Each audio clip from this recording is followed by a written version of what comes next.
الشیطان الرجیم بسم اللہ الرحمن الرحیم الحمد للہ علی ما انعم ولہ الشکر علی ما الہم والثناء بما قدم من عموم نعم ابتدأها والسبوغ آلاء أسداها وتمام منن والاها جمع عن الإحصاء عددها ونأى عن الجزاء أمدها وتفاوت عن الإدراك أبدها وندبهم لاستزادتها بالشكر لاتصالها واستحمد إلى الخلائق بإجزالها وثنى بالندب إلى أمثالها ثم الصلاة والسلام على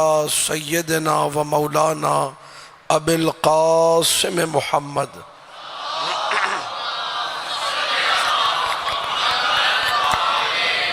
وآله الطيبين الطاهرين المعصومين المظلومين المنتجبين الأخيار واللعنة الدائمة على أعدائهم الأشرار أما بعد فقال الله تبارك وتعالى في كتابه المبين بسم الله الرحمن الرحيم لقد جاءكم رسول من أنفسكم عزيز عليه ما عنتم حريص عليكم بالمؤمنين رؤوف الرحيم صلوات پڑھ دیجئے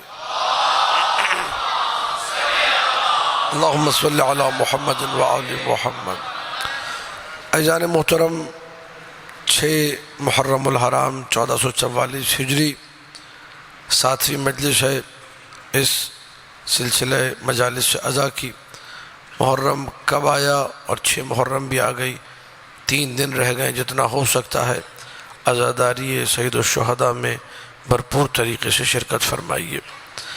رسول جو آیا ہے وہ ہمیں اسی مودت اہل بیت کا درس دینے آیا ہے۔ لقد جاءکم رسول من انفسکم، وہ رسول جو تمہارے درمیان سے آیا ہے، وہ رسول جو تمہاری پریشانیوں میں پریشان رہنا جانتا ہے، وہ قائد ملت اسلامیہ، وہ رہبر دینداروں کا، وہ لیڈر خدا والوں کا، کہ جس نے امت کی ہدایت کو اپنی زندگی کا مقصد قرار دیا، جس کی تڑپ یہ ہے کہ امت راہ ہدایت پر آ جائے۔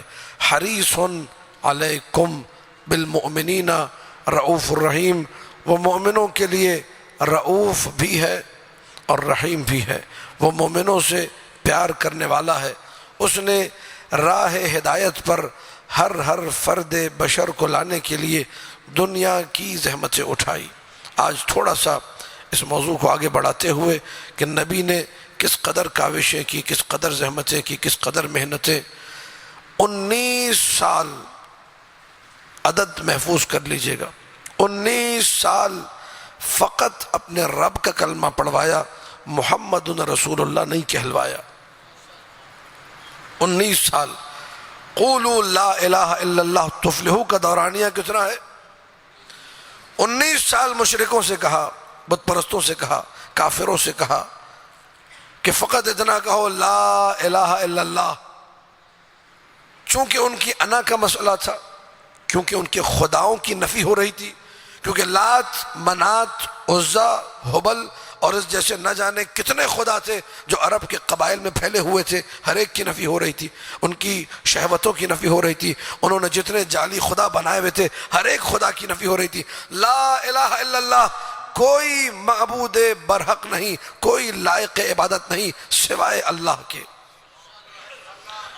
یہ نعرہ نبی نے بلند کیا، کفار بھی آ پہنچے، مشرک بھی آ گئے، کافر بھی آ گئے، جتنے گمراہ، بدماش، طاغوت، فاسق و فاجر تھے سب آ پہنچے۔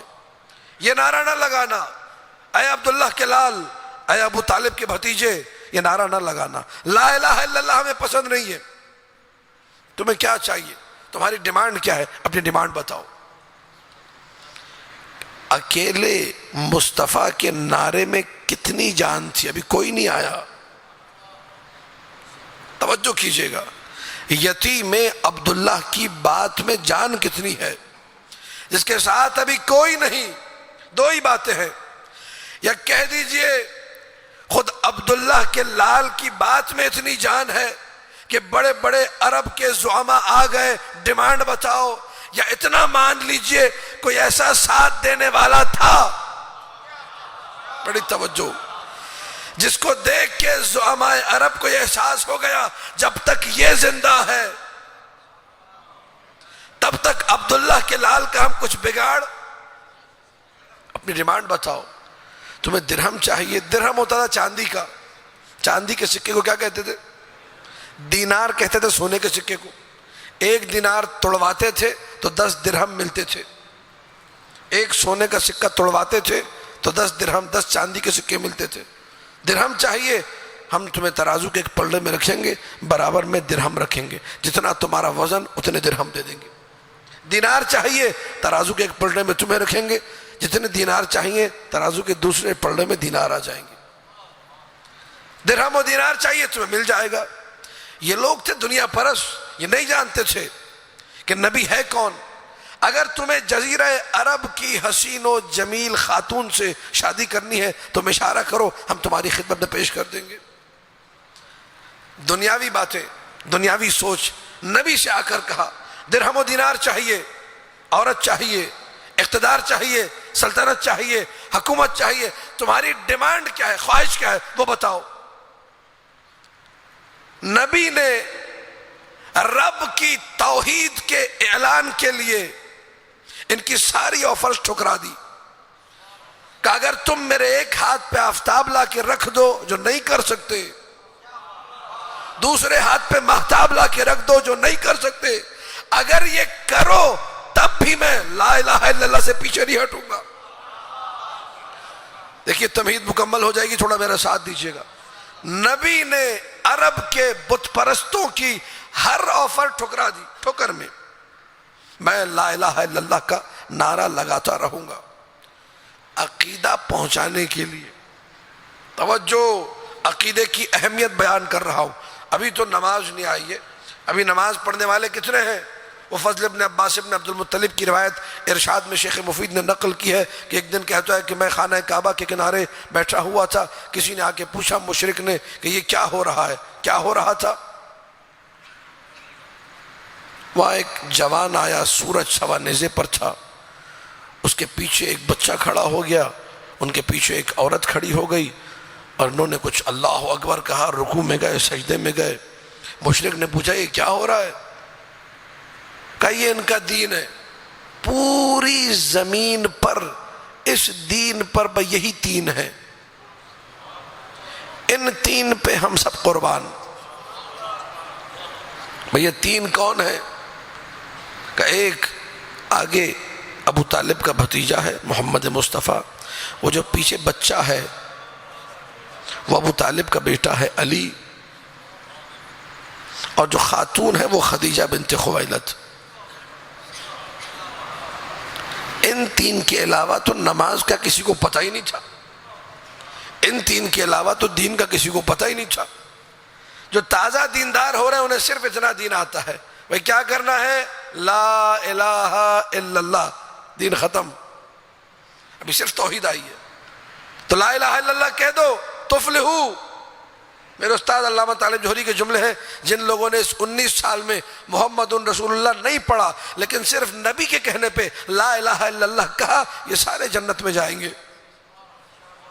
توجہ، بڑی توجہ، نبی نے کہہ دیا نا لا الہ الا اللہ کہو، کامیاب تو کامیاب، کیونکہ باقی دین تو نبی نے پہنچایا ہی نہیں ابھی، تو جتنا پہنچایا مر گئے اسی پہ کامیابی ہے۔ نبی جتنا دے دے، بڑی توجہ، بڑی توجہ، اتنا لے لو۔ نبی نے دین پہنچانا شروع کیا، سامنے سے آفرز آئیں، پیسہ لے لو، درہم و دینار لے لو، عورت لے لو، دنیاوی خواہشات، اقتدار، سلطنت، حکومت۔ نبی نے کہا مجھے کچھ نہیں چاہیے۔ مشرکوں نے اگلا مرحلہ، اگلا اسٹیپ، کہنے لگے ہم اس نبی کو چھوڑیں گے تو نہیں، اتنی تکلیفیں دیں گے، اتنی اذیتیں دیں گے، اتنا تنگ کریں گے، یہ خود ہی دعوت توحید شوحید سب بھول جائے گا۔ کون سی دعوت توحید، کہاں کی دعوت توحید، اس کو پتہ لگ جائے گا کہ ہم لوگ کون ہیں۔ مشرکوں نے اذیتیں دینا شروع کی نبی کو، پوری توجہ، نبی کو اذیتوں پر اذیتیں۔ نبی طواف کر رہے ہیں، یہ ابن ہشام کی سیرت میں، سیرت ابن ہشام میں کل میں مطالعہ کر رہا تھا اپنے موبائل میں، سیرت ابن ہشام میں، تو وہاں یہ چیز نکل کے آئی۔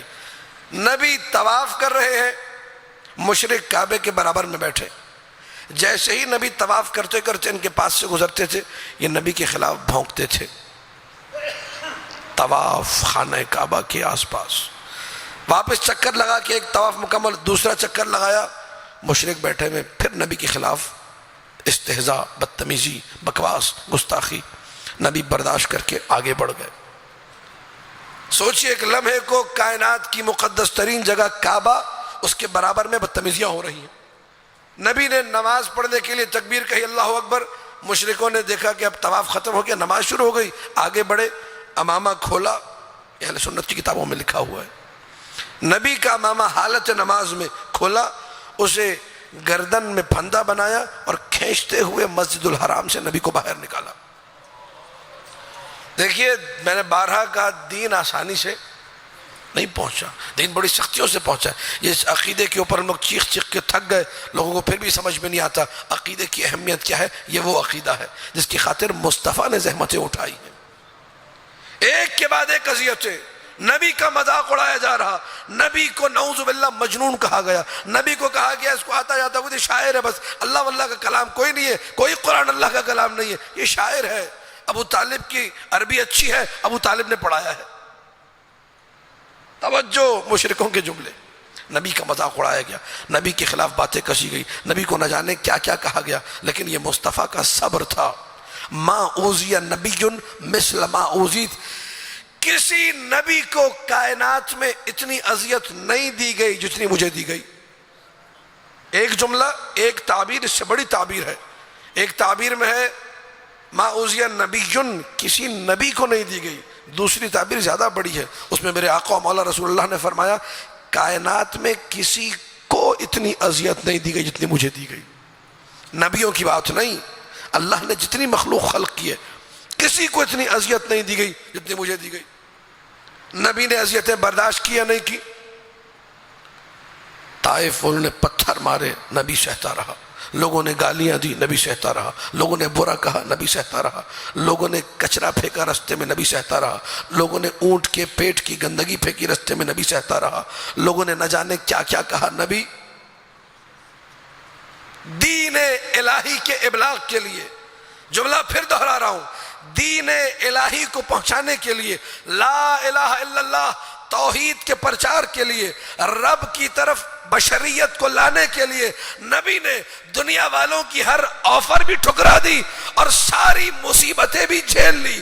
اب نبی نے جب ساری زندگی عقیدہ پہنچایا، ساری زندگی دنیا کو ٹھوکر میں رکھا، ساری زندگی آخری وقت تک مصیبتیں جھیلتا رہا، اب وقت آیا ہے اجر مانگنے کا، یہ زندگی بھر کی زحمتوں کا اجر مانگنے نبی آیا، خود سے نہ آیا۔ اللہ نے کہا قل لا اسألکم علیہ اجرن الا المودۃ فی القربى، اے نبی دنیا تو نے ٹھکرا دی، اے نبی زحمتیں ساری جھیل لی، اب ان سے اجر مانگ، اور اجر میں کہہ مجھے کچھ نہیں چاہیے، یہ دنیا والا تو ہے نہیں، درہم و دینار نہیں چاہیے، دنیا کی شوکت نہیں چاہیے، جاہ و حشم نہیں چاہیے، اقتدار نہیں چاہیے، سلطنت نہیں چاہیے، تمہارا روب و دبدبہ نہیں چاہیے، اگر چاہیے تو اقربا کی محبت چاہیے، تو پتہ چل گیا مودت اہل بیت وہ چیز ہے جس کی خاطر دنیا چھوڑی جا سکتی ہے، ہر غم خریدا جا سکتا ہے۔ بڑی توجہ، بڑی توجہ۔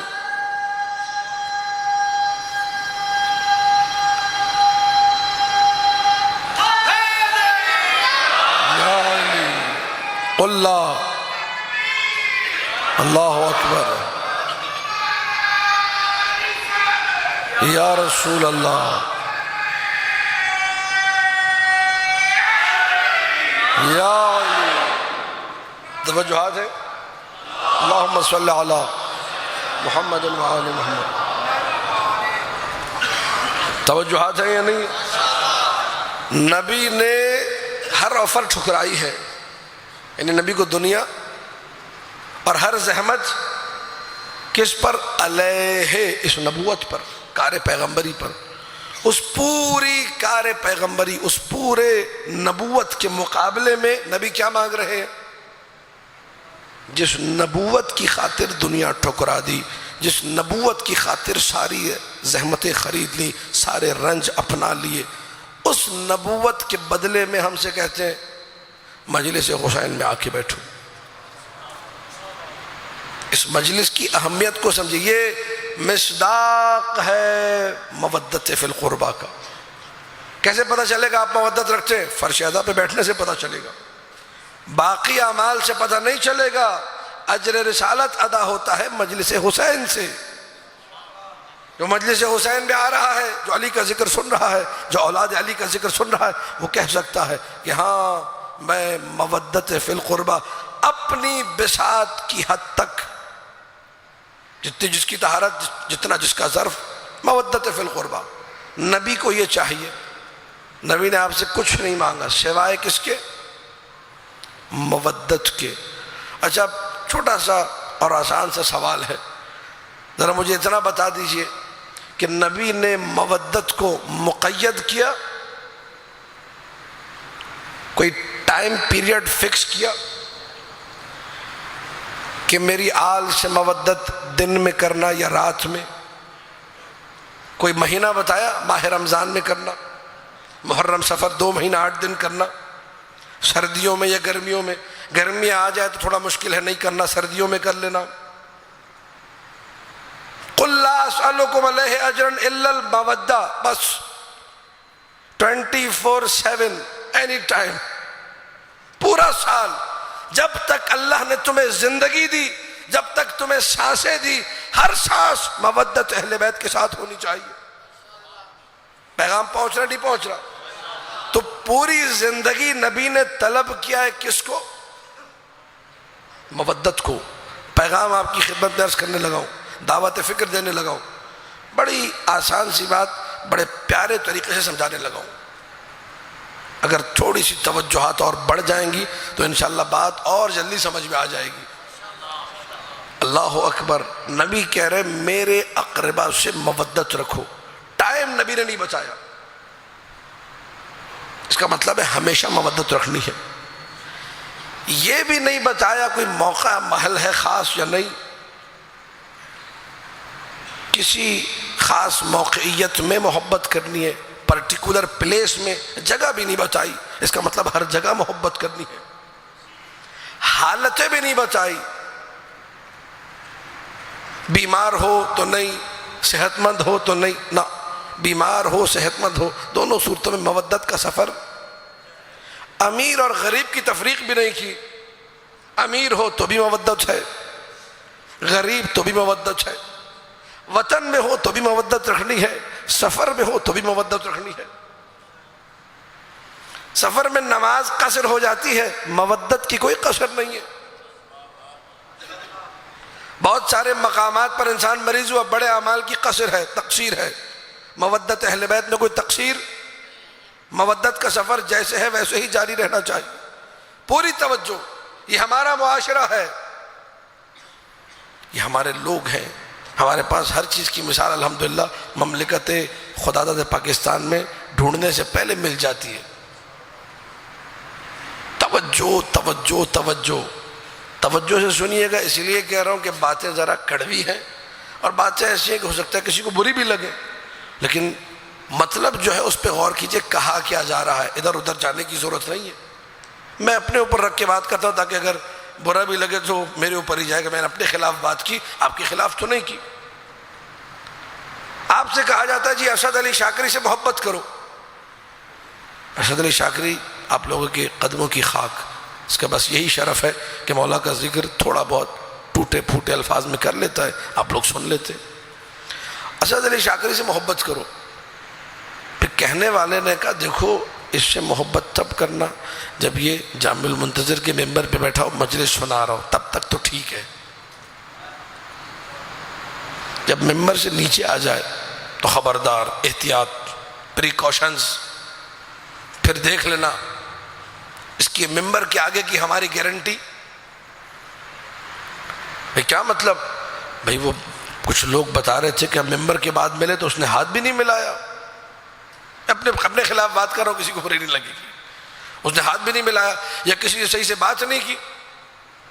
تو ممبر کے بعد کے معاملے ممبر پہ بڑا اچھا ذکر اہل بیت کرتا ہے، اچھا لگتا ہے. تو کہا یہ گیا آپ سے کہ فلاں ذاکر اسد علی شاکری سے محبت تب کرنی ہے جب وہ ذکر اہل بیت کر رہا ہو، اس کے علاوہ محبت نہیں کرنی. اس کا موڈ کبھی بھی خراب ہو سکتا ہے، آپ لوگوں کی تعبیر کے مطابق اس کا میٹر کبھی بھی شارٹ ہو سکتا ہے، تو احتیاط کرنی ہے. تو پتہ چلا دنیا والوں کی اس قسم کی کیٹیگریز ہیں کہ معاشرہ یہ کہتا ہے کبھی ان سے محبت کرو، کبھی ان سے محبت نہ کرو. آل محمد کے بارے میں نبی نے یہ نہیں کہا کہ کبھی کرنی ہے اور کبھی نہیں کرنی، کہ ہمیشہ محبت رکھنی ہے. تو پتہ چل گیا یہ شیطان الرجیم. بسم اللہ الرحمن الرحیم. الحمدللہ علی ما انعم ولہ الشکر علی ما الہم والثناء بما قدم من عموم نعم ابتدأها والسبوغ آلاء أسداها وتمام منن والاها جمع عن الإحصاء عددها ونأى عن الجزاء أمدها وتفاوت عن الإدراك أبدها وندبهم لاستزادتها بالشكر لاتصالها واستحمد إلى الخلائق بإجزالها وثنى بالندب إلى أمثالها ثم الصلاة والسلام على سيدنا ومولانا أبي القاسم محمد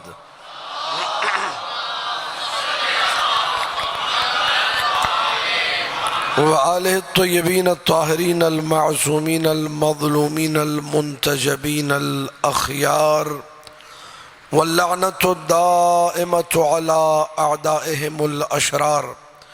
أما بعد، فقال الله تبارك وتعالى في كتابه المبين بسم الله الرحمن الرحيم: لقد جاءكم رسول من أنفسكم عزیز علیہ ما عنتم حریص علیکم بالمؤمنین رؤوف الرحیم. صلوات پڑھ دیجئے.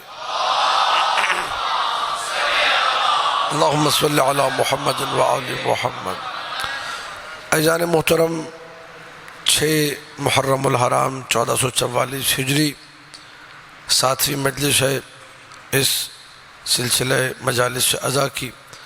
محرم کب آیا اور 6 محرم بھی آ گئی، 3 دن رہ گئے. جتنا ہو سکتا ہے عزاداری سید الشہداء میں بھرپور طریقے سے شرکت فرمائیے. رسول جو آیا ہے وہ ہمیں اسی مودت اہل بیت کا درس دینے آیا ہے.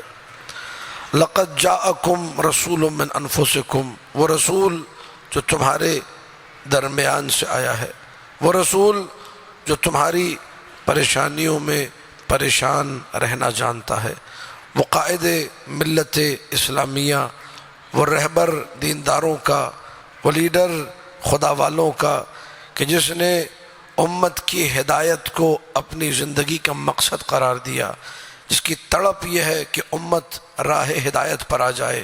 حریص علیکم بالمؤمنین رؤوف الرحیم. وہ مومنوں کے لیے رؤوف بھی ہے اور رحیم بھی ہے. وہ مومنوں سے پیار کرنے والا ہے.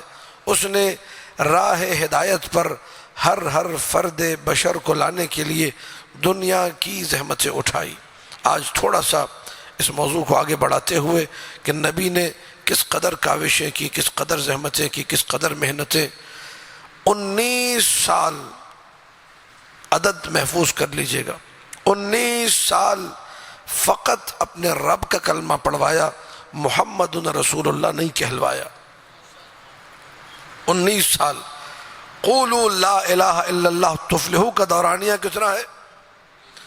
19 سال مشرکوں سے کہا، بت پرستوں سے کہا، کافروں سے کہا کہ فقط اتنا کہو لا الہ الا اللہ.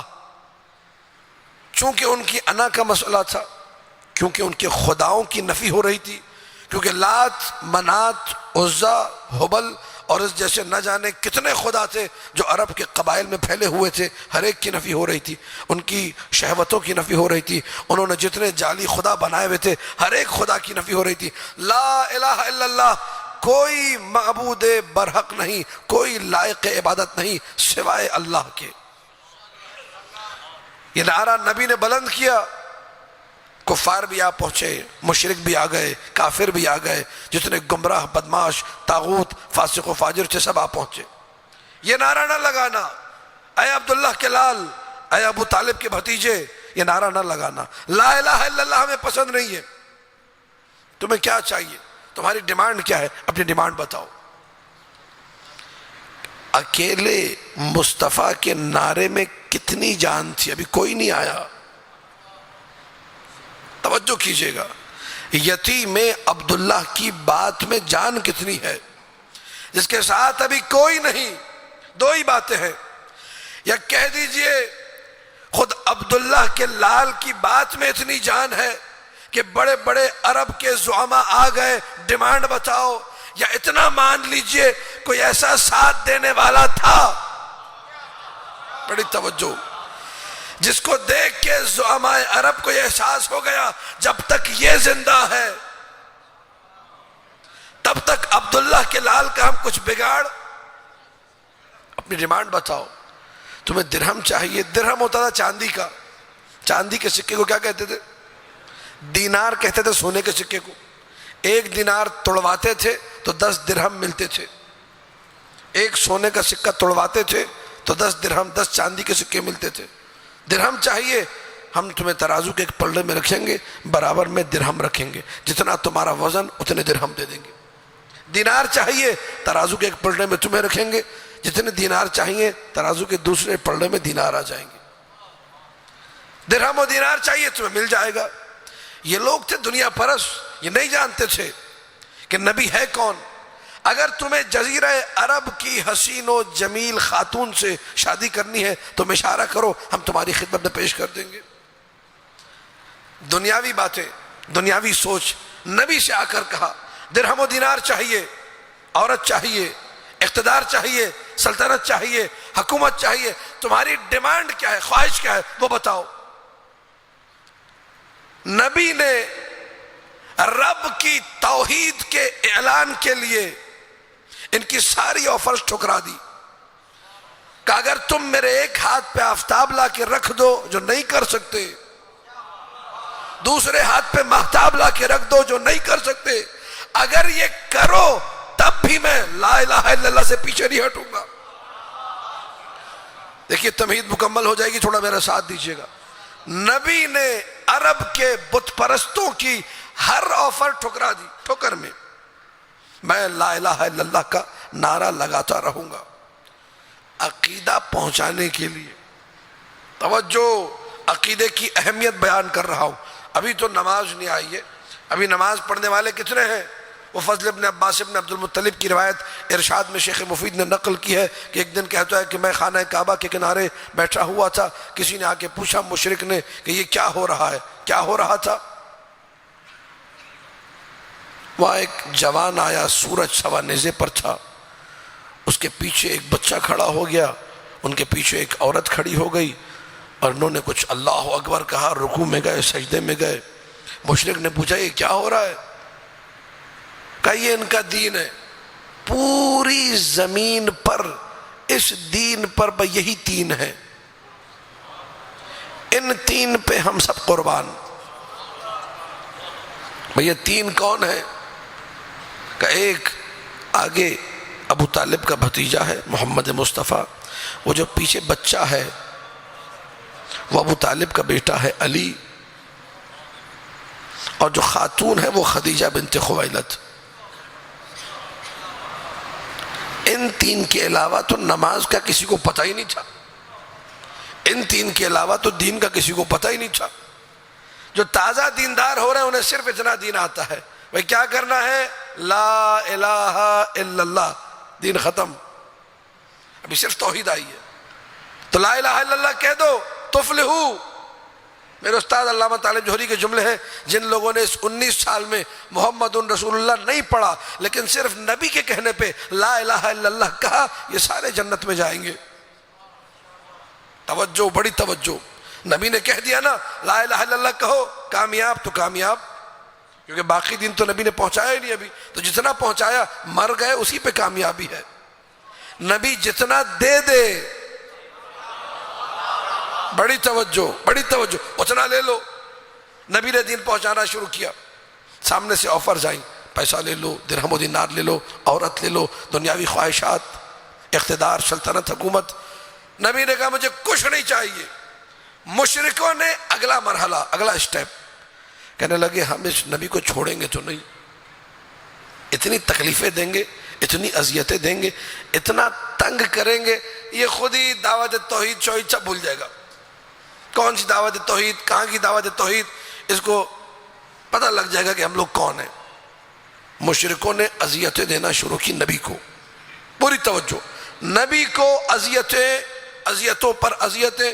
نبی طواف کر رہے ہیں، یہ ابن ہشام کی سیرت میں، سیرت ابن ہشام میں کل میں مطالعہ کر رہا تھا اپنے موبائل میں، سیرت ابن ہشام میں، تو وہاں یہ چیز نکل کے آئی۔ نبی طواف کر رہے ہیں، مشرک کعبے کے برابر میں بیٹھے، جیسے ہی نبی طواف کرتے کرتے ان کے پاس سے گزرتے تھے، یہ نبی کے خلاف بھونکتے تھے۔ طواف خانہ کعبہ کے آس پاس، واپس چکر لگا کے ایک طواف مکمل، دوسرا چکر لگایا، مشرک بیٹھے میں پھر نبی کے خلاف استہزاء، بدتمیزی، بکواس، گستاخی۔ نبی برداشت کر کے آگے بڑھ گئے۔ سوچئے ایک لمحے کو، کائنات کی مقدس ترین جگہ کعبہ، اس کے برابر میں بدتمیزیاں ہو رہی ہیں۔ نبی نے نماز پڑھنے کے لیے تکبیر کہی، اللہ اکبر، مشرکوں نے دیکھا کہ اب طواف ختم ہو گیا، نماز شروع ہو گئی، آگے بڑھے، امامہ کھولا، اہل سنت کی کتابوں میں لکھا ہوا ہے، نبی کا امامہ حالت نماز میں کھولا، اسے گردن میں پھندا بنایا اور کھینچتے ہوئے مسجد الحرام سے نبی کو باہر نکالا۔ دیکھیے میں نے بارہا کہا، دین آسانی سے نہیں پہنچا، دین بڑی سختیوں سے پہنچا ہے۔ یہ عقیدے کے اوپر ہم لوگ چیخ چیخ کے تھک گئے، لوگوں کو پھر بھی سمجھ میں نہیں آتا عقیدے کی اہمیت کیا ہے۔ یہ وہ عقیدہ ہے جس کی خاطر مصطفیٰ نے زحمتیں اٹھائی ہیں، ایک کے بعد ایک اذیتیں۔ نبی کا مذاق اڑایا جا رہا، نبی کو نعوذ باللہ مجنون کہا گیا، نبی کو کہا گیا اس کو آتا جاتا وہ شاعر ہے، بس اللہ واللہ کا کلام کوئی نہیں ہے، کوئی قرآن اللہ کا کلام نہیں ہے، یہ شاعر ہے۔ ابو طالب کی عربی اچھی ہے، ابو طالب نے پڑھایا ہے۔ توجہ، مشرکوں کے جملے، نبی کا مذاق اڑایا گیا، نبی کے خلاف باتیں کشی گئی، نبی کو نہ جانے کیا کیا کہا گیا، لیکن یہ مصطفیٰ کا صبر تھا۔ ما اوذی نبی مثل ما اوذیت، کسی نبی کو کائنات میں اتنی اذیت نہیں دی گئی جتنی مجھے دی گئی۔ ایک جملہ، ایک تعبیر، اس سے بڑی تعبیر ہے۔ ایک تعبیر میں ہے ما اوذی نبی، کسی نبی کو نہیں دی گئی۔ دوسری تعبیر زیادہ بڑی ہے، اس میں میرے آقا و مولا رسول اللہ نے فرمایا کائنات میں کسی کو اتنی اذیت نہیں دی گئی جتنی مجھے دی گئی۔ نبیوں کی بات نہیں، اللہ نے جتنی مخلوق خلق کی ہے کسی کو اتنی اذیت نہیں دی گئی جتنی مجھے دی گئی۔ نبی نے اذیتیں برداشت کی یا نہیں کی؟ طائف انہوں نے پتھر مارے، نبی سہتا رہا، لوگوں نے گالیاں دی، نبی سہتا رہا، لوگوں نے برا کہا، نبی سہتا رہا، لوگوں نے کچرا پھینکا رستے میں، نبی سہتا رہا، لوگوں نے اونٹ کے پیٹ کی گندگی پھینکی رستے میں، نبی سہتا رہا، لوگوں نے نہ جانے کیا کیا کہا، نبی دین الہی کے ابلاغ کے لیے، جملہ پھر دہرا رہا ہوں، دین الہی کو پہنچانے کے لیے، لا الہ الا اللہ توحید کے پرچار کے لیے، رب کی طرف بشریت کو لانے کے لیے نبی نے دنیا والوں کی ہر آفر بھی ٹھکرا دی اور ساری مصیبتیں بھی جھیل لی۔ اب نبی نے جب ساری زندگی عقیدہ پہنچایا، ساری زندگی دنیا کو ٹھوکر میں رکھا، ساری زندگی آخری وقت تک مصیبتیں جھیلتا رہا، اب وقت آیا ہے اجر مانگنے کا، یہ زندگی بھر کی زحمتوں کا اجر مانگنے نبی آیا، خود سے نہ آیا۔ اللہ نے کہا قل لا اسألکم علیہ اجرن الا المودۃ فی القربى، اے نبی دنیا تو نے ٹھکرا دی، اے نبی زحمتیں ساری جھیل لی، اب ان سے اجر مانگ، اور اجر میں کہہ مجھے کچھ نہیں چاہیے، یہ دنیا والا تو ہے نہیں، درہم و دینار نہیں چاہیے، دنیا کی شوکت نہیں چاہیے، جاہ و حشم نہیں چاہیے، اقتدار نہیں چاہیے، تمہارا روب و دبدبا نہیں چاہیے، اگر چاہیے تو اقربا کی محبت چاہیے، تو پتہ چل گیا مودت اہل بیت وہ چیز ہے جس کی خاطر دنیا چھوڑی جا سکتی ہے، ہر غم خریدا جا سکتا ہے۔ بڑی توجہ، بڑی توجہ۔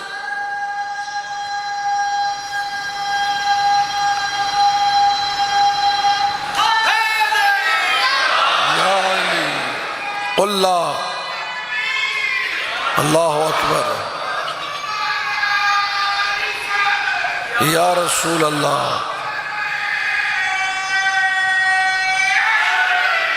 یا علی۔ توجہات ہے؟ اللہم صلی علی محمد و آل محمد۔ توجہات ہے یا نہیں؟ نبی نے ہر آفر ٹھکرائی ہے، یعنی نبی کو دنیا اور ہر زحمت کس پر؟ علیہ اس نبوت پر، کار پیغمبری پر۔ اس پوری کار پیغمبری، اس پورے نبوت کے مقابلے میں نبی کیا مانگ رہے ہیں؟ جس نبوت کی خاطر دنیا ٹھکرا دی، جس نبوت کی خاطر ساری زحمتیں خرید لی، سارے رنج اپنا لیے، اس نبوت کے بدلے میں ہم سے کہتے ہیں مجلس حسین میں آ کے بیٹھو۔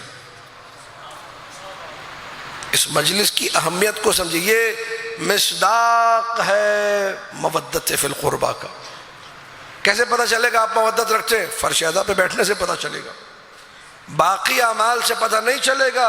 اجر رسالت ادا ہوتا ہے مجلس حسین سے۔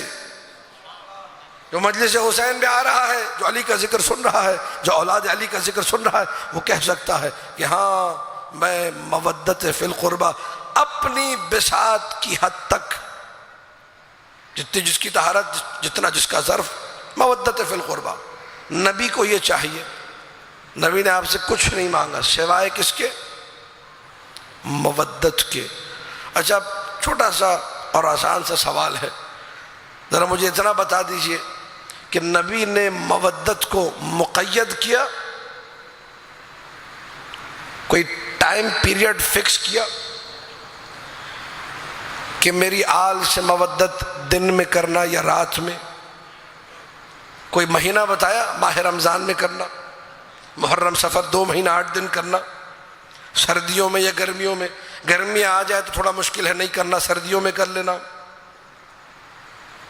قُلْ لَا أَسْأَلُكُمْ عَلَيْهِ أَجْرًا إِلَّا الْمَوَدَّةَ، بس 24/7 اینی ٹائم، پورا سال، جب تک اللہ نے تمہیں زندگی دی، جب تک تمہیں سانسیں دی، ہر سانس مودت اہل بیت کے ساتھ ہونی چاہیے۔ پیغام پہنچ رہا نہیں پہنچ رہا؟ تو پوری زندگی نبی نے طلب کیا ہے کس کو؟ مودت کو۔ پیغام آپ کی خدمت میں عرض کرنے لگا ہوں، دعوت فکر دینے لگا ہوں، بڑی آسان سی بات بڑے پیارے طریقے سے سمجھانے لگا ہوں۔ اگر تھوڑی سی توجہات اور بڑھ جائیں گی تو انشاءاللہ بات اور جلدی سمجھ میں آ جائے گی۔ اللہ اکبر۔ نبی کہہ رہے میرے اقربا سے مودت رکھو، ٹائم نبی نے نہیں بچایا، اس کا مطلب ہے ہمیشہ مودت رکھنی ہے۔ یہ بھی نہیں بتایا کوئی موقع محل ہے خاص یا نہیں، کسی خاص موقعیت میں محبت کرنی ہے، پرٹیکولر پلیس میں، جگہ بھی نہیں بتائی، اس کا مطلب ہر جگہ محبت کرنی ہے۔ حالتیں بھی نہیں بتائی، بیمار ہو تو نہیں، صحت مند ہو تو نہیں، نہ، بیمار ہو صحت مند ہو دونوں صورتوں میں مودت کا سفر۔ امیر اور غریب کی تفریق بھی نہیں کی، امیر ہو تو بھی مودت ہے، غریب تو بھی مودت ہے، وطن میں ہو تو بھی مودت رکھنی ہے، سفر میں ہو تو بھی مودت رکھنی ہے۔ سفر میں نماز قصر ہو جاتی ہے، مودت کی کوئی قصر نہیں ہے۔ بہت سارے مقامات پر انسان مریض ہوا، بڑے اعمال کی قصر ہے، تقصیر ہے۔ مودت اہل بیت میں کوئی تقصیر؟ مودت کا سفر جیسے ہے ویسے ہی جاری رہنا چاہیے۔ پوری توجہ، یہ ہمارا معاشرہ ہے، یہ ہمارے لوگ ہیں، ہمارے پاس ہر چیز کی مثال الحمدللہ مملکت خداداد پاکستان میں ڈھونڈنے سے پہلے مل جاتی ہے۔ توجہ توجہ توجہ توجہ سے سنیے گا، اس لیے کہہ رہا ہوں کہ باتیں ذرا کڑوی ہیں اور باتیں ایسی ہیں کہ ہو سکتا ہے کسی کو بری بھی لگے، لیکن مطلب جو ہے اس پہ غور کیجئے کہا کیا جا رہا ہے، ادھر ادھر جانے کی ضرورت نہیں ہے۔ میں اپنے اوپر رکھ کے بات کرتا ہوں تاکہ اگر برا بھی لگے تو میرے اوپر ہی جائے گا، میں نے اپنے خلاف بات کی، آپ کے خلاف تو نہیں کی۔ آپ سے کہا جاتا ہے جی ارشد علی شاکری سے محبت کرو۔ ارشد علی شاکری آپ لوگوں کے قدموں کی خاک، اس کا بس یہی شرف ہے کہ مولا کا ذکر تھوڑا بہت ٹوٹے پھوٹے الفاظ میں کر لیتا ہے، آپ لوگ سن لیتے۔ ارشد علی شاکری سے محبت کرو۔ پھر کہنے والے نے کہا دیکھو اس سے محبت تب کرنا جب یہ جامع المنتظر کے ممبر پہ بیٹھا ہو مجلس سنا رہا ہو، تب تک تو ٹھیک ہے، جب ممبر سے نیچے آ جائے تو خبردار، احتیاط، پریکاشنز، پھر دیکھ لینا اس کی ممبر کے آگے کی ہماری گارنٹی۔ بھئی کیا مطلب؟ بھئی وہ کچھ لوگ بتا رہے تھے کہ ہم ممبر کے بعد ملے تو اس نے ہاتھ بھی نہیں ملایا۔ اپنے خلاف بات کر رہا ہوں، کسی کو بری نہیں لگے گی، اس نے ہاتھ بھی نہیں ملایا یا کسی سے صحیح سے بات نہیں کی، تو ممبر کے بعد کے معاملے میں ممبر پہ بڑا اچھا ذکر اہل بیت کرتا ہے تو اچھا لگتا ہے۔ تو کہا یہ گیا آپ سے کہ فلاں ذاکر ارشد علی شاکری سے محبت تب کرنی ہے جب وہ ذکر اہل بیت کر رہا ہو، اس کے علاوہ محبت نہیں کرنی۔ اس کا موڈ کبھی بھی خراب ہو سکتا ہے، آپ لوگوں کی تعبیر کے مطابق اس کا میٹر کبھی بھی شارٹ ہو سکتا ہے، تو احتیاط کرنی ہے۔ تو پتہ چلا دنیا والوں کی اس قسم کی کیٹیگریز ہیں کہ معاشرہ یہ کہتا ہے کبھی ان سے محبت کرو، کبھی ان سے محبت نہ کرو۔ آل محمد کے بارے میں نبی نے یہ نہیں کہا کہ کبھی کرنی ہے اور کبھی نہیں کرنی، کہ ہمیشہ محبت رکھنی ہے۔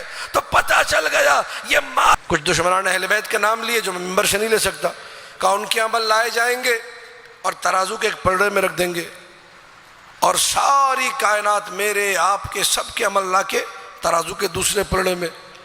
تو ان کے عمل، دو علی کے دشمنوں کے نام لیے، کہ ان کے عمل ساری کائنات کے عمل کے مقابلے میں بھاری ہو جائیں گے، بڑھ جائیں گے۔ تو بہلول نے بولا بھائی یہ حدیث ضعیف ہے، یہ خراب حدیث ہے، اس قسم کی فضول حدیثیں ہمیں نہیں سنایا کرو۔ اس نے کہا نہیں، یہ حدیث بالکل ٹھیک ہے، اس کے راوی یہ ہیں یہ ہیں یہ ہیں، سارے ثقہ ہیں، اس نے بھی سچ کہا، اس نے بھی سچ کہا، اس نے بھی سچ کہا، کہ ایک ترازو ہوگا جس میں ان کے عمل ہوں گے اور دوسری طرف ساری کائنات کے عمل ہوں گے، اور تولا جائے گا تو دشمنان علی جو ہیں دو کے نام لیے کہ ان کا عمل بھاری ہو جائے گا۔ بہلول نے کہا حدیث صحیح نہیں ہے، ضعیف حدیث ہے، خراب حدیث ہے۔ کہنے لگا نہیں حدیث ٹھیک ہے، حدیث خراب نہیں ہے۔ بہلول نے مسکرایا کہ اگر حدیث ٹھیک ہے تو پھر ترازو خراب ہوگا۔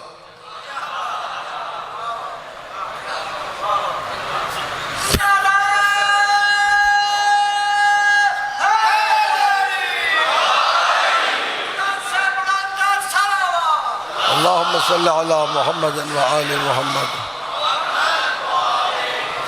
تھوڑا سا اپنے مزاج میں بہلول کو لے کر آئی۔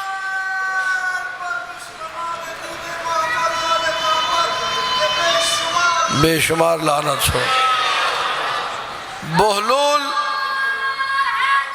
یا علی۔ بہلول کو کوئی پرواہ نہیں ہے بھائی، حشر کے میدان میں ترازو لگائے، ہو سکتا ہے خراب، عقیدہ سالڈ ہونا چاہیے، عقیدے پہ کوئی سمجھوتا، ترازو خراب ہوگا۔ جس ترازو کو یہی نہیں پتا کہ عمل قبول ہوتا ہی ولایت علی سے ہے۔ آخری جملہ، عمل ہو گیا قبول۔ اب آ جائیے کس کا عمل افضل ہے۔ میں نے جملہ آپ کے سامنے کہا کہ یہ خطابت نہیں ہے، 25 روایات، ہمارا سال بھر کا کام ہی یہ احادیث معصومین کو پڑھنا، تفاسیر اہل بیت کو پڑھنا، قرآن کی آیتیں پڑھنا، معصومین کی روایتیں پڑھنا، اس سے جو نتیجہ ہے وہ آپ کے سامنے پیش کر رہا ہوں۔ کس کا عمل افضل ہے؟ اب یہاں ماشاءاللہ ایک خلق کثیر ہے، سینکڑوں لوگ یہاں تشریف فرما ہے۔ آپ سب میں انشاءاللہ سارے نمازی ہوں گے جو تھوڑی بہت بھی کوتاہی کرتے ہیں، نماز میں ڈنڈی مار دیتے ہیں، صبح کی نہیں پڑھی باقی پڑھ لی، یا کبھی ظہر کی چھوڑ دی تو قضا نہیں پڑھی۔ ان سب کے نمازی ہونے کے لیے ذرا ایک صلوات پڑھ دیجئے۔ اللہم صلی علی محمد وآل محمد۔ اللہ ہم سب کو نمازیوں میں سے قرار دے۔ سارے نمازی، سرکار کس کی نماز افضل ہے؟ ادھر خواتین بھی ہماری مجلس سن رہی ہیں، سینکڑوں خواتین وہ بھی مجلس سن رہی ہیں، مرد کی نماز افضل ہے کہ عورت کی افضل ہے؟ توجہ ہے یا نہیں ہے؟ بزرگ تشریف فرما ہے جن کی داڑیاں، جن کے سر کے بال سفید ہیں، حدیث رسول ہے سفید بال نزول رحمت الہی کا باعث ہے۔ جن کے سارے بال سفید ہو جائیں ان کو کالا کولا لگانے کی ضرورت نہیں ہے، یہ کالا کولا لگا کے رحمت روک دیتے ہیں۔ فرشتہ رحمت لے کر آتا ہے، دیکھتا ہے کالا کولا لگا ہوا ہے، واپس چلا جاتا ہے۔ بزرگوں کی خدمت میں ہاتھ جوڑ کے، ریش سفید لوگ بیٹھے جنہوں نے 60 سال نماز پڑھی ہے، 50 سال نماز پڑھی ہے، تو سفید بالوں والے، سفید داڑھیوں والے، ان کی نماز افضل ہے یا جوانوں کی کہ جن کی داڑھی نکلی نہیں ہے، یا نکلی بھی ہے تو گھنی کالی داڑھی ہے؟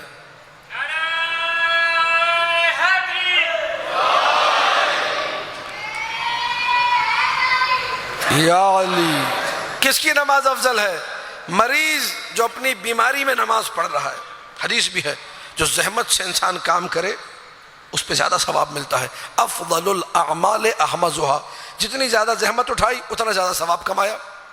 مریض کی نماز افضل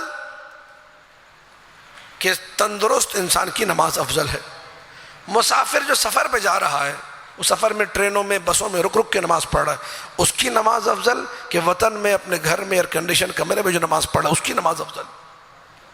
غریب کی نماز افضل کہ امیر کی نماز افضل؟ بڑے کی نماز افضل کہ چھوٹے کی نماز افضل؟ آقا کی نماز افضل کہ غلام کی نماز افضل؟ پیغام پہنچ رہا نہیں پہنچ رہا؟ سارے سوالات واضح ہیں، میں پھر ریپیٹ کر رہا ہوں۔ مرد کی نماز افضل کہ عورت کی نماز افضل؟ بوڑھے کی نماز افضل کہ جوان کی نماز افضل؟ مریض کی نماز افضل کہ تندرست کی نماز افضل؟ امیر کی نماز افضل کہ غریب کی نماز افضل؟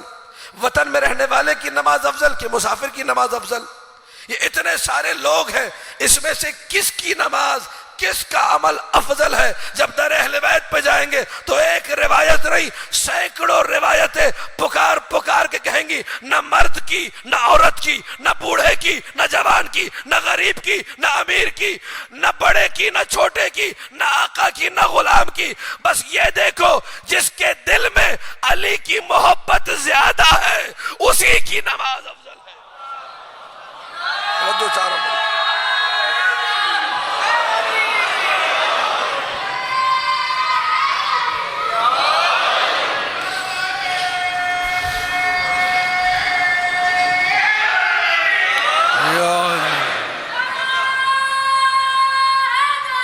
یا علی، توجہات سے پیغام پہنچ گیا۔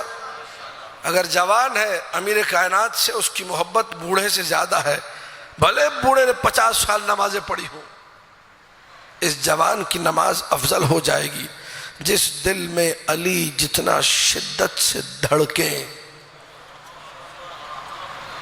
اس کا عمل اتنا افضل ہو جائے گا۔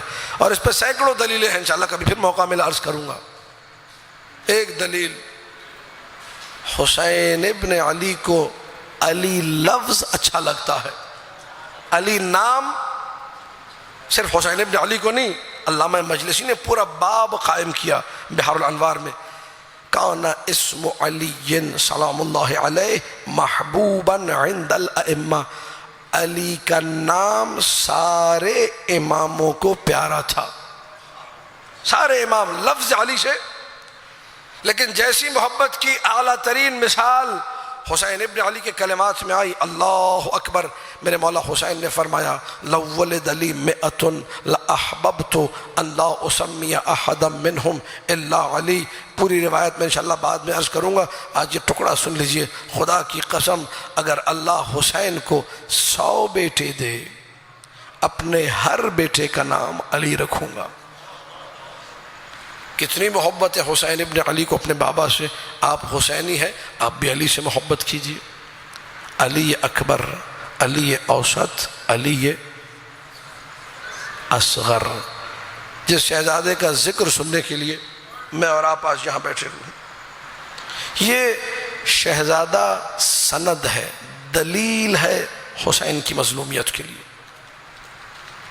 یہودیوں نے، عیسائیوں نے، بت پرستوں نے، جن کا خدا سے کوئی تعلق نہیں، ان کی کتابیں مارکیٹ میں موجود ہیں، انہوں نے اپنی کتابوں میں لکھا ہے کہ حسین کی مظلومیت کی دلیل علی اصغر ہے۔ کوئی دلیل ہو یا نہ ہو، اصغر کا ذکر ایسا ہے کہ ہندو بھی روتا ہے، یہودی بھی روتا ہے، غیر مسلم بھی روتا ہے۔ ہر ایک کتنے واقعات، سینکڑوں کی تعداد میں، کربلا میں، عراق میں، بغداد میں، ادھر ادھر۔ عیسائی آ کے سن رہا تھا مجلس، عیسائی، اس کا ہمارے دین سے کوئی تعلق نہیں، ذکر ہو رہا تھا علی اصغر کا، بلک بلک کے رو رہا تھا کہ جس کے ساتھ یہ ہوا ہے وہ واقعاً مظلوم ہے۔ 10 رجب المرجب، 10 رجب الاسب کو ولادت ہے شہزادے کی۔ 28 رجب کو قافلہ نکلا ہے، گنتے جائیے ذرا 10 رجب سے، 10 شعبان ایک مہینہ، 10 ماہ رمضان دوسرا مہینہ، 10 شوال تیسرا مہینہ، 10 ذیقعد چوتھا مہینہ، 10 ذی الحجہ پانچواں مہینہ، 10 محرم کو اصغر پورے 6 مہینے کا ہو جائے گا۔ کب نکلا قافلہ؟ 28 رجب کو۔ اس کا مطلب اصغر نے اپنی پوری زندگی حسینیت کے لیے سفر میں گزاری ہے، سوائے چند دن چھوڑ کے۔ اللہ اکبر! آل محمد کے دل پہ اصغر کا غم عجیب طریقے سے لگا ہے۔ 5ویں مولا نے اپنے ایک صحابی سے، جس کا نام عقبہ ابن بشیر اسدی ہے، قبیلہ بنو اسد کا تھا، ایک دن بیٹھے بیٹھے باتیں ہو رہی تھی، کہا اے عقبہ ہم تم سے ایک خون کے طالب ہیں۔ عقبہ نے کہا مولا کیسا خون؟ کون سا خون؟ ہم میں سے کس نے آپ کا خون کر دیا یا آپ کے قبیلے والوں کا؟ کہ تمہارے قبیلے کے بندے حرملہ نے ہمارے اصغر کو مارا ہے۔ 5ویں مولا زین العابدین کے سامنے آ کر سلام اللہ علیہ، منہال نے کہا مولا مختار آپ کے بابا کے قاتلوں کو چن چن کے مار رہا ہے، مبارک ہو۔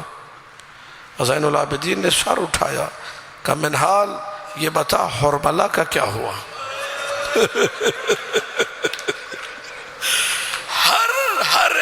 ہر امام تڑپ رہا ہے اصغر کے لیے، رو رہا ہے اصغر کے لیے۔ اجرکم علی اللہ، میرا یقین ہے بڑے بڑے علماء کے جملے ہیں، پردے میں بیٹھا ہوا وارث بھی اصغر کی مظلومیت۔ اجرکم علی اللہ، اجرکم علی اللہ۔ بس چند دقیقوں کی زحمت ہے۔ حسین نے کربلا کے میدان میں آ کر جب صدائے استغاثہ بلند کی نا، غربت بھری صدا، یا ابطال الصفا و یا فرسان الحجہ مالی انادیکم فلا تجیبونی، اے میرے شہ سواروں، اے میرے لشکر کے پہلوانوں، اے میرے لشکر کے سورماؤں، اے میرے لشکر کے شہ سواروں، تھوڑی دیر پہلے میں تمہیں بلاتا تھا، دوڑ دوڑ کے آتے تھے، کیا ہو گیا ہے؟ اب میں تمہیں بلاتا ہوں، جواب کیوں نہیں دیتے؟ عباس کا لاشا ایک طرف ہے، اکبر کا لاشا دوسری طرف ہے، قاسم اور محمد کے لاشیں سامنے ہیں، کیا ہو گیا؟ میری بات کا جواب کیوں نہیں دیتے؟ اس کے بعد حسین نے صدا بلند کی، حل من داب یذب عن حرم رسول اللہ، کوئی ہے جو حرم رسول کا دفاع کرے؟ خیموں سے رونے کی آواز آئی۔ آج کوئی آنکھ خشک نہ رہے، اصغر اپنے ننھے ننھے ہاتھوں سے ہر ایک کو نوازیں گے، ہر ایک نے رونا ہے۔ کیسی آواز گریے کی، کیسا گریا، کیسا شور۔ حسین پلٹے خیموں کی طرف، اب جو خیموں کی طرف پلٹے تو ایک خیمے سے ام کلثوم نے کہا فرزند رسول، اے میرے بھائی، اے میرے ماجائے، جیسے ہی آپ نے صدائے استغاثہ بلند کی تو وہ بیمار جو بستر پہ لٹا ہوا تھا، زین العابدین بستر سے کھڑے ہو گئے، خیمے کے کونے میں ایک لکڑی پڑی ہوئی تھی، اٹھا لی، میں اپنے بابا کی مدد کو جا رہا ہوں، میرا بابا غریب ہو گیا، میرا بابا اکیلا ہو گیا۔ ام کلثوم روکو، یہ میرے بعد حجت خدا ہے، یہ میرے بعد خلیفت اللہ ہے، زین العابدین کو روکا، لٹایا بستر پہ دوبارہ. اب چلے حسین دوسرے خیمے کی طرف جہاں سے گریا اور زیادہ شدید ہے. یہ کیسا گریا ہے؟ زینب رو رہی ہے. یہ کیسا گریا ہے؟ رباب رو رہی ہے. یہ کیسا گریا ہے؟ فضہ رو رہی ہے. یہ کیسا گریا ہے؟ سکینہ اور رقیہ رو رہی ہیں. کہ کیا بتائے، جب صدا استغاثہ بلند کی اصغر نے خود کو جھولے سے گرا. اجرکم علی اللہ. رباب رو رہی ہے، اصغر کی ماں رو رہی ہے. جملے اصغر کی ماں کے ہاکم یا آل محمد رضیعکم فواللہ لقد جف ثدی. اے آل محمد اپنے شیرخوار کو سنبھالو، 3 دن ہو گئے میں بھوکی پیاسی ہوں، میرا دودھ خشک ہو گیا. مجھ سے ماں کہہ رہی ہے، ماں مجھ سے اصغر کی پیاس دیکھ ہی نہیں جا رہی، سنبھالو اپنے بچے کو. زینب نے اصغر کو گود میں لیا ہوا لے کر آئی حسین کے پاس. حسین نے کہا ناولینی ناولینی یا زینب ولدی الصغیر. زینب میرے بچے کو لاؤ، میں اسے الوداع کہوں. بچہ پیاسا ہے، میں لے جاتا ہوں مقتل، شاید کوئی پانی پلا دے. سمجھئے گا پھر گریا کرنا. اکبر جب بابا کے پاس آئے نا، اکبر بابا پیاس لگ رہی ہے، کہ جاؤ بیٹا میدان جنگ میں جاؤ، نانا سیراب کریں گے. قاسم پیاسے ہیں، جاؤ نانا سیراب کریں گے. عباس پیاسے ہیں، جاؤ رسول اللہ ہے سیراب کریں گے. کربلا میں جس نے کہا نا حسین میں پیاسا ہوں، کہ حوض کوثر نانا وہاں سیراب ہوگی. اکیلا پورے مقتل میں اکیلا اصغر ہے جس کی خاطر حسین نے روتے ہوئے پانی مانگا. اس بچے کے لیے پانی.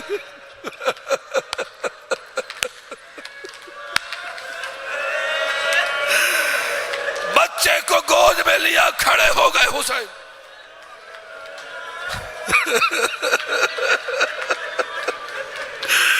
یا قوم ان لم ترحمونی فرحموا ھذا الطفل الرضیع. اے فوجی اشقیاء، مجھ پر رحم نہیں کرتے، اس بچے پہ رحم کرو، اس کی ماں کا دودھ خشک ہو گیا ہے، 3 دن کا پیاسا. اماں جملہ سنیے پھر گریہ کیجئے گا. آج شاید 5 دقیقے اور لے لوں. اما ترونہ کیف یتلظی عطشانا. مصائب سنتے ہیں آپ لوگ، میرا پڑھنے کا سٹائل تھوڑا سا الگ ہے، ڈیفرنٹ ہے، اسی طرح پڑھوں گا، سمجھ کے گریہ کیجئے گا. حسین نے جملہ کہا، اما ترونہ، تم نہیں دیکھتے اس بچے کو، کیف یتلظی عطشانا، یہ پیاس میں کیسے مچھلی کی طرح تلظی کر رہا ہے. مچھلی شیخ جعفر شوستری نے لکھا لغت عرب کو، پہلے سنیے پھر گریہ کرنا، کہ مچھلی کو جب پانی سے نکالا جاتا ہے تو 3 حالتیں ہوتی ہیں. ایک حالت، جن کے سر جھکے ہوئے، جو سر جھکا کے گریہ کر رہے، ذرا سر اٹھا کے مجھے دیکھے تاکہ پھر بھرپور گریہ ہو سکے. پہلی مرتبہ جب مچھلی نکلتی ہے تو زمین پہ پھڑپڑاتی ہے اوپر سے نیچے. عرب اسے تلظی نہیں کہتا، اس حالت کو تلظی. اس حالت میں آپ نے مچھلی کو اٹھا کے واپس پانی میں پھینکا، مچھلی زندہ رہے گی. دوسری کنڈیشن، جب کافی دیر مچھلی یوں پھڑپڑاتی ہے، پانی نہیں ملتا، تو آخر میں زمین پہ گر جاتی ہے. جب زمین پہ گر جاتی ہے اب ایسے ایسے پھڑپڑاتی ہے. اس کو بھی عرب تلظی نہیں کہتا. اگر اس حالت میں بھی مچھلی کو پانی میں ڈال دیا، مچھلی زندہ بچ جائے گی. آخری حالت جسے عرب نے تلظی کہا ہے، جیسے حسین نے اصغر کے لیے کہا، وہ یہ حالت ہے کہ مچھلی پھڑپڑانا چھوڑ دیتی ہے، اب صرف لب ہل رہے ہوتے ہیں.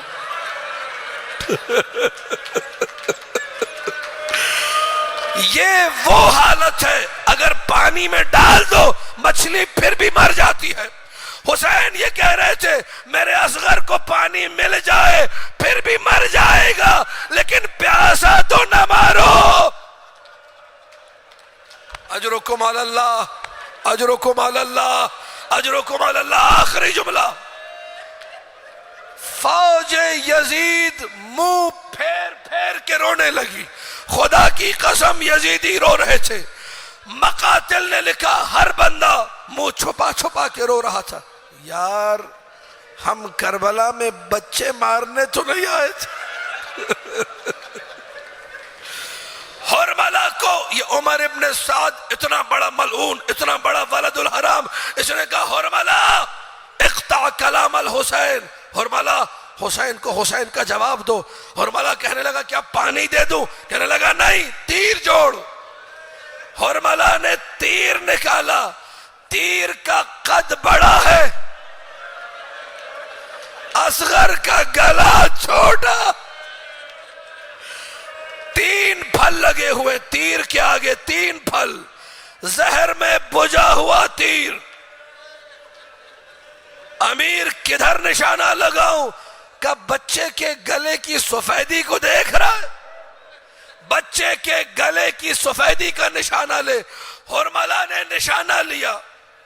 تاریخ نگاروں نے لکھا جب اصغر اپنی سوکھی زبان لبوں پہ پھیر رہے تھے نا تو حسین نے جھک کے اصغر کو بوسہ دینا چاہا، حسین کے بوسہ دینے سے پہلے تیر نے گلے پہ بوسہ دیا۔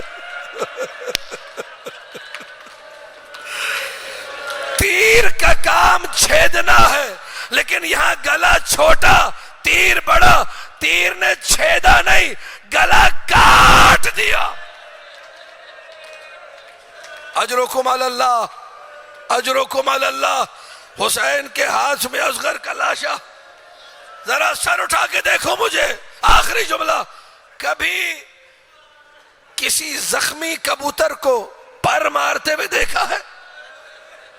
اپنی آنکھوں سے مقتل میں دیکھا؟ میرے 5ویں مولا نے فرمایا جب اصغر کے گلے میں تیر لگا نا، زہر میں بجھا ہوا، تو جیسے کبوتر پر مارتا ہے، اصغر نے اپنے ننھے ہاتھ حسین کے سینے پہ، انا للہ و انا الیہ راجعون، لے کر چلے حسین اصغر کو۔